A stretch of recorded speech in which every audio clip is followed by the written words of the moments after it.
What is good, YouTube? Quinn Wade coming to y'all with that instant basketball analysis live on YouTube on the Analysis Playground on there.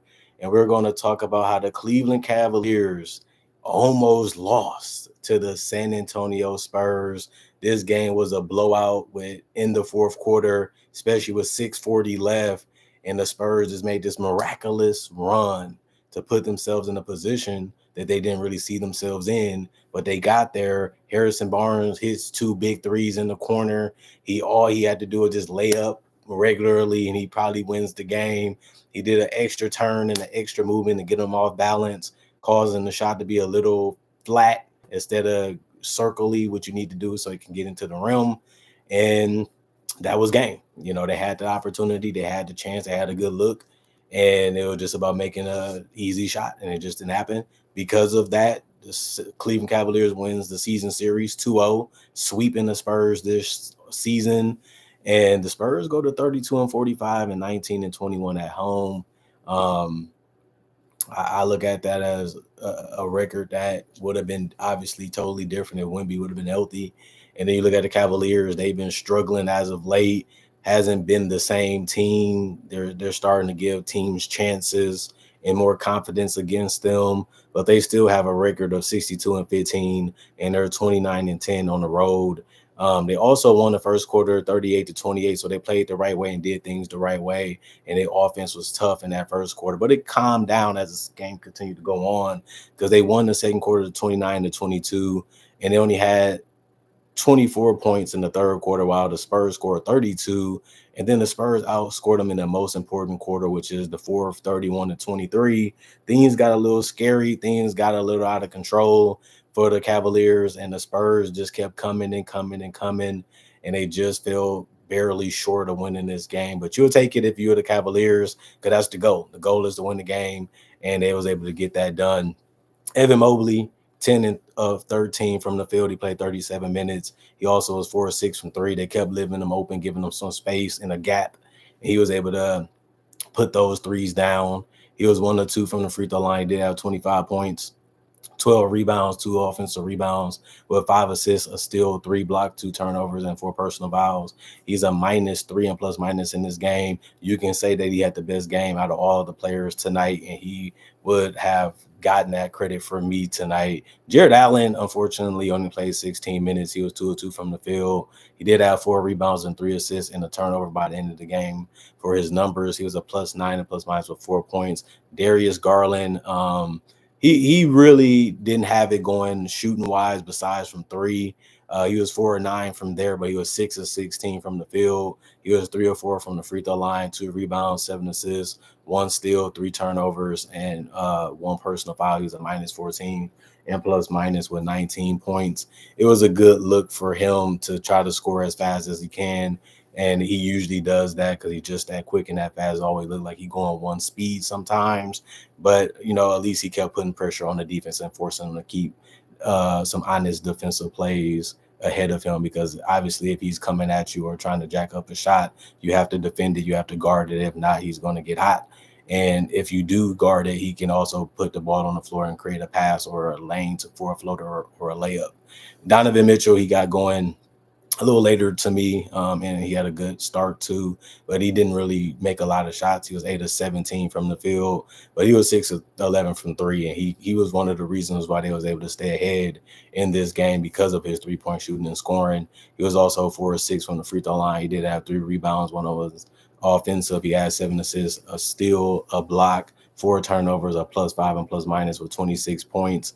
That actually led the Cavaliers tonight. Max Strus played 32 minutes. You couldn't tell he was out there sometimes. He was 1 of 6 from the field, 1 of 5 from three. He did have 6 rebounds. 3 of them was offensive with 3 assists, 1 steal, 1 turnover, 1 personal foul, -10 and plus minus with 3 points. Like I said, the Cavaliers, they have been able to figure things out on the fly. They have been able to be adjustable. They can get hot from three. They got the inside outside attack. They got good screen setting to give their guys good advantages when they're trying to score.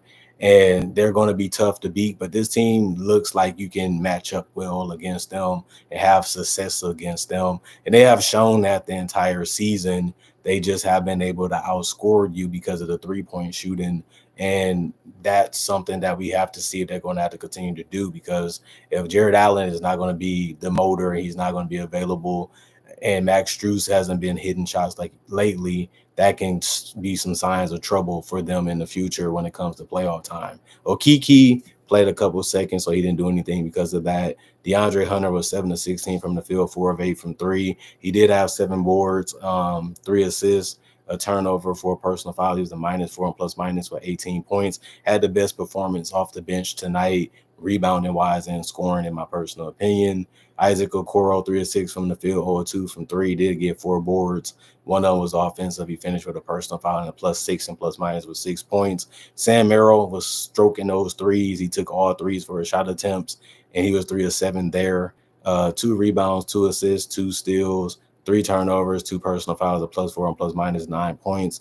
Javonte Green, 1 of 4 from the field, 0 of 3 from the 3-point line, 3 rebounds, +5 and plus minus 2 points. Craig Porter Jr., 2 of 2 from the free throw line. That's how he got his 2 points on the night. He also had 1 rebound and an assist. He was a +7 and plus minus. The rest of the guys did not play. Coach's decision: 41 of 87, 47% from the field, 22 of 51, 43% from three, 10 of 14, 71% from the free throw line, 44 boards, 31 assists, 6 steals, 4 blocks, 15 turnovers, 13 personal fouls. And then you look at the Spurs: Harrison, Barrison, Barnes. 30 minutes for him, 7 of 14 from the field, which is highly efficient. 4 of 8 from three. You needed it, and he made them when it mattered also. He also went 5 of 6 from the free throw line. That also helped throughout the game. He had 1 assist and a steal for his contributions other than scoring. He had 2 personal fouls and a +6 and plus minus. He had 23 points. Bismack Biyombo, 3 or 4 from the field. He did have 10 boards and 6 points. 3 of his rebounds was also offensive with an assist, a steal, and 3 blocks with a turnover and 2 personal fouls. He was a +5 and plus minus.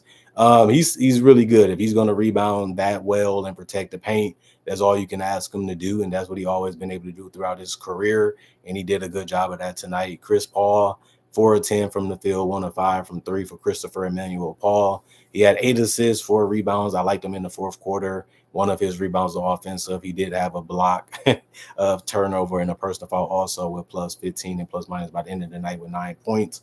And then Devin Vassell, he's a bucket. He's going to be probably their best shot creator outside of Keldon Johnson for majority of their games. But he was 9 of 18 from the field and 6 of 10 from three.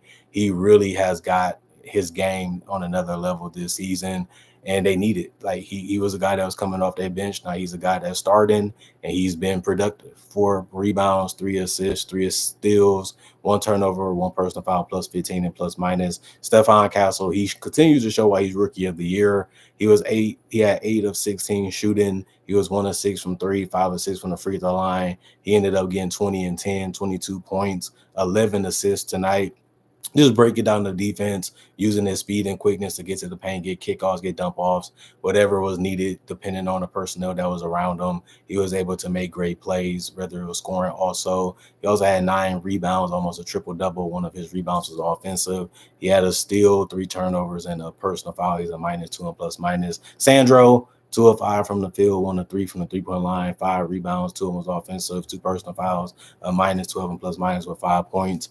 Julian Champagnie, 5 of 9 from the field, 2 of 6 from three, 3 of 3 from the free throw line, 6 rebounds, 1 turnover, 1 personal foul, -4 and plus minus with 15 points. He got some nice shots, got some easy ones, and he took full advantage of it for the most part. Missed some too, but it happens, part of the game. Keldon Johnson, 24 minutes, 3 of 10 from the field, 1 of 6 from three, 4 rebounds, 3 assists, 1 steal, 3 turnovers, 1 personal foul, a -14 and plus minus. He finished with 7. Didn't have it going like he has had it throughout other games. He's a scorer, so some shots going to be going down. Sometimes it's your shot selection. Sometimes the shot just not falling the way that they normally do. We all entitled to our opinions, but bad games happen, especially when you're shooting from the three. He took majority of his shots from the three, and he just didn't drop them down tonight, as easy as it can be sometimes to say it. Charles Bassey, 3 minutes, 0-1 from the field, 2 personal fouls, a -3 and plus minus Jordan McLaughlin, 2 minutes, +2 and plus minus Blake Wesley, 0 of 7 from the field, 0 of 4 from three, 2 of 4 from the free throw line, 2 rebounds, 2 steals, 1 turnover, 2 personal fouls, a -13 and plus minus with 2 points, and then 41 of 94, 43% from the field, 16 to 48, 33% from three, 15 to 19, 78% from the free throw line, 44 rebounds, 27 assists, 9 steals, 4 blocks, 11 turnovers, and 16 personal fouls. And this was a good game to watch on a Friday night as the Spurs gave them everything that they can handle and made the game fun and interesting throughout it.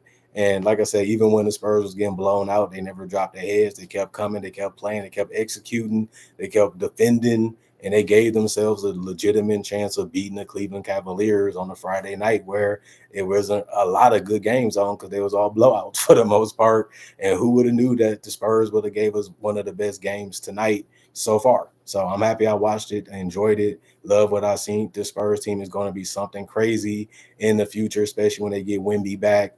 And we know it. We just got to see the pieces they continue to put around them. We got to see how their coaching going to be because we don't know how Greg Popovich is going to continue to recover. Other than that, if you're a Spurs fan, you should be happy with what you've seen tonight.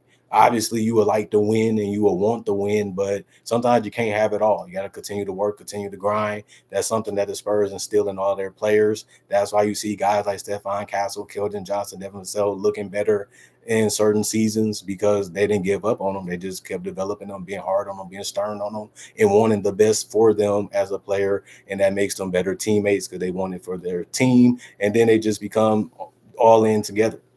And that's how you had a game like this. You know what I mean? And if the veterans help, having Harrison Barnes that won the championship, he knows what it is like to play on a young team because the Warriors team was young when he was on it. And then obviously Christopher Emmanuel Paul been around forever. He's a guy that defends. He's a guy that plays hard, but he executes the offense his way and the coach's way. He's a floor general on the court, and he makes things easier to understand because he's a player you can relate to. You can ask for advice because you respect him. And that just helps the Spurs nucleus grow even faster and even better. And that's why they had a 30-plus win season. It's an improvement, but having their best player out for about 2 months almost is the only part that sucked. But I like what they do. I like what they're about, and I like what they did. But the Cavaliers, I feel the opposite. I feel like their games have been too close. They've been losing too many of them. I don't think that is going to be the end of the world. It's not like they're going to go out in the first round, but they just don't look as deadly as they did 3 months ago. They looking like they're being solved. Teams are figuring them out. Teams know how to attack them. Teams know strategies against them, and they just don't have enough counters. A lot of the times they're winning based off talent. Their guys just can play, and their guys just can be better than you. And sometimes it's just that easy to explain. They have the length, they have the size, they have guys that's hard to guard because of the screen setting, and they have guys that can shoot. So, it just makes it a little different when you're going against them because most teams don't have as much talent as the Cavaliers do.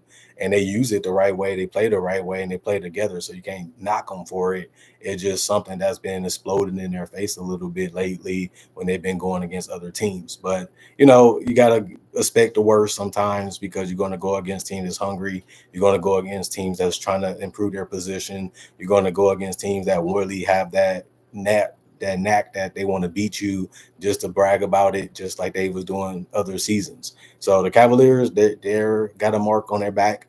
Teams targeting them. They put money on their head, and they wanted to be able to beat them. And I like the fact that they don't give up. They don't quit. They play together. They figure it out together, and they win games. Other than that, comment, like, subscribe, and share. Hit the notification bell. And if you're new to the channel, I do conversation video just like this about NBA only topics. I also do breakdowns with real footage of legends, current legends, rookies, and also future stars.